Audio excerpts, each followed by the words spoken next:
Hello friends, आज हम देखने जा रहे हैं मनोरमा यूनिवर्सिटी का गेस्ट पेपर, जो कि ललित नारायण मिथिला यूनिवर्सिटी दरभंगा के लिए भी है। Cost accounting honours paper 6 BCom part 3 का है 2025 के लिए, और इसको प्रकाशित किया है मनोरमा प्रकाशन ने। और हम देखेंगे इस चैप्टर का, इस बुक का पहला क्वेश्चन, जो कि है लागत लेखांकन से आप क्या समझते हैं, इसकी प्रकृति एवं क्षेत्र का वर्णन कीजिए। और इसका आंसर हम खोजने के लिए एक पेज आगे पलटेंगे और यहाँ से अब हम इसका क्वेश्चन देखते हैं और साथ ही इसका आंसर को भी पढ़ेंगे और इस पे कुछ विचार विमर्श करेंगे। लागत लेखांकन से आप क्या समझते हैं, इसकी प्रकृति एवं क्षेत्र का वर्णन कीजिए।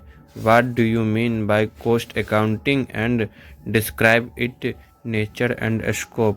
आंसर, जैसा कि इसके नाम से स्पष्ट है कि यह किसी वस्तु या सेवा की लागत ज्ञात करने की एक वैज्ञानिक प्रणाली है, जिसके आधार पर वस्तु या सेवा की लागत का अधिकतम शुद्ध अनुमान लगाया जा सके। इसके अंतर्गत उत्पादित वस्तुओं या सेवा पर होने वाले व्ययों व उनसे प्राप्त लाभों का लेखा किया जाता है तथा वह आधार ज्ञात किया जाता है जिस पर विभिन्न व्ययों की गणना की गई है, वह उनका उपविभाजन किया गया है एवं उस वस्तु या सेवा की प्रति इकाई लागत व कुल लागत भी ज्ञात की जाती है।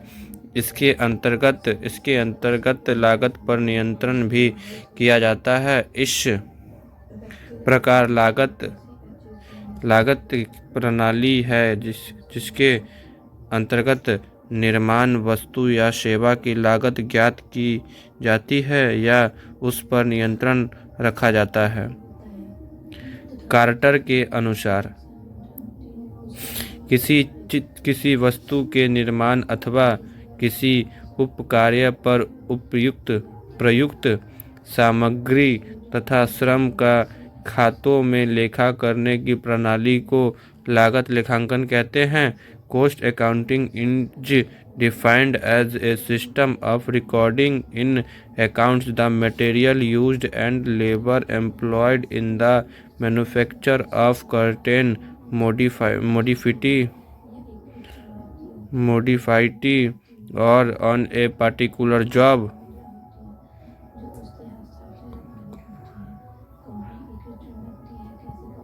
Again, English. Cost accounting is defined as a system of recording in accounts the material used and labor employed in the manufacture of certain commodity or on a particular job. R. Gupta के अनुसार लागत लेखों की एक ऐसी प्रणाली है जिसके द्वारा व्ययों का विश्लेषण इस प्रकार किया जाता है कि उत्पादन की एक विशेष इकाई की कुल लागत उचित शुद्धता के साथ जानी जा सके और यह दिखा सके कि ऐसी कुल लागत किस प्रकार आई है। Cost account are a system of accounting where by expenditure is analyzed to find the total cost of each particular unit of production with a responsible degree of accuracy and to show how much cost is made up. Big के अनुसार लागत लेखांकन के व्ययों के ऐसे विश्लेषण एवं वर्गीकरण का आयोजन है जिससे उत्पादन की विशेष इकाई की कुल लागत का निर्धारण उचित शुद्धता के साथ किया जा सके और साथ ही यह भी जाना जा सके कि ऐसी कुल लागत किस प्रकार आई है।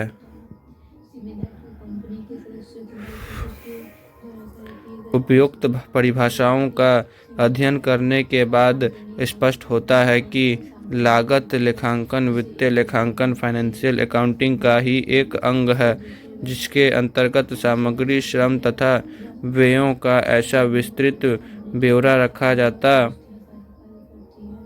है जिससे कि किसी वस्तु अथवा सेवा की कुल लागत एवं प्रति इकाई लागत का ज्ञान प्राप्त किया जा सके। साथ ही यह भी जान सके कि विभिन्न प्रकार के व्यय प्रति इकाई लागत में कौन सा भाग हिस्सा रखते हैं। लागत लेखांकन की उपयुक्त परिभाषा निम्न प्रकार दी जा सकती है। लागत लेखांकन का आशय उत्पादों अथवा सेवाओं की लागत निर्धारण करने के लिए नियंत्रण व प्रबंधन के मार्गदर्शन हेतु समुचित रूप से संकलित आंकड़ों को प्रयुक्त करने के लिए व्ययों के वर्गीकरण, अभिलेखन एवं व्यवस्थित विभाजन है। लागत लेखांकन की विशेषताएं या प्रकृति। उपयुक्त परिभाषाओं के अध्ययन के पश्चात लागत लेखांकन की निम्नलिखित विशेषताएं दृष्टिगोचर होती हैं। पहला, लागत लेखांकन वित्तीय लेखांकन का ही एक महत्वपूर्ण अंग है।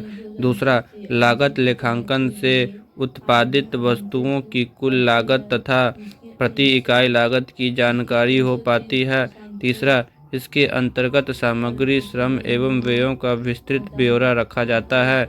चौथा, इसके अंतर्गत लागत के तत्वों सामग्री, श्रम, व्यय एवं व्ययों पर पर्याप्त नियंत्रण रखा जाता है। इसके अंतर्गत पांचवा, इसके अंतर्गत अपूर्ण कार्य की लागत की भी गणना की जाती है। छठा, यह वित्तीय लेखांकन का एक पूरक अथवा सहायक है। सातवां, इसके अंतर्गत लागत के व्ययों का वैज्ञानिक वर्गीकरण किया जाता है।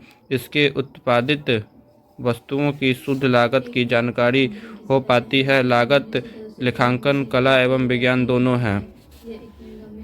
लागत लेखांकन के क्षेत्र। Scope of cost accounting. लागत लेखांकन के मुख्य क्षेत्र निम्नलिखित हैं। पहला, लागत वर्गीकरण, कॉस्ट क्लासिफिकेशन। लागत वर्गीकरण का मुख्य उद्देश्य एक ही प्रकृति की विभिन्न लागतों को अलग अलग वर्गों में विभाजित करना होता है। लागतों का यह वर्गीकरण लागत प्रमाप के आधार पर किया जाता है, जैसे समय के आधार पर व्यय का वर्गीकरण, प्रकृति के आधार पर व्यय का वर्गीकरण, उत्पादन प्रक्रिया की प्रकृति के आधार पर वर्गीकरण आदि। अतः लागत लेखांकन के अंतर्गत व्ययों का अलग अलग वर्गों में वर्गीकरण किया जाता है। दूसरा, लागत लेखांकन कॉस्ट रिकॉर्डिंग। लागत वर्गीकरण के बाद विभिन्न लागतों का संस्था की पुस्तकों में लेखा किया जाता है। तीसरा, लागत विभाजन, कॉस्ट एलोकेशन। लागत लेखांकन के बाद पूर्व निर्धारित आधार पर विभिन्न विभागों एवं लागत केंद्रों के बीच लागत का विभाजन किया जाना इसके क्षेत्र के अंतर्गत आता है। चौथा, लागत निर्धारण, कॉस्ट डिटरमिनेशन। एक निश्चित अवधि में उत्पादित वस्तुओं की लागत का निर्धारण किया जाना आवश्यक होता है। इसके लिए विवरण विधि, उत्पादन खाता विधि, उत्पादन तालिका विधि आदि का प्रयोग किया जाता है। पांचवा, लागत की तुलना, कंपैरिजन ऑफ कॉस्ट। लागत निर्धारण के बाद एक अवधि की लागत की तुलना दूसरी अवधि की लागत से तथा एक संस्था की लागत की तुलना दूसरी संस्था की लागत से की जाती है। छठा, लागत नियंत्रण, कॉस्ट कंट्रोल। प्रमाप लागत, बजटरी नियंत्रण, स्कंध नियंत्रण, किस्म नियंत्रण आदि विधियों के द्वारा लागत निर्धारण किया जाता है।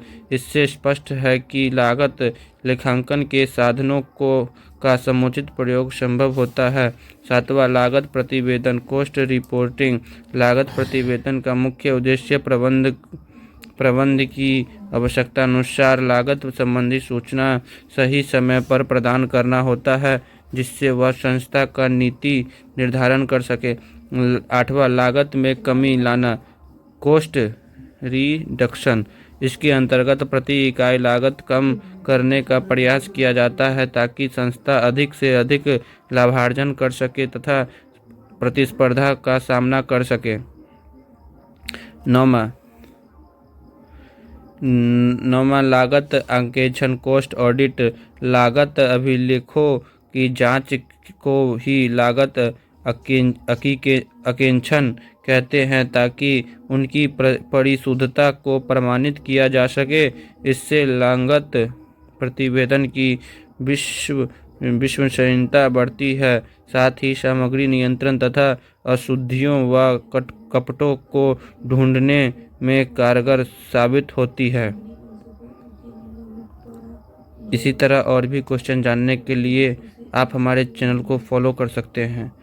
इसमें हमने मनोरमा के पहले सवाल का आंसर पढ़ा है और आपको दिखाया है।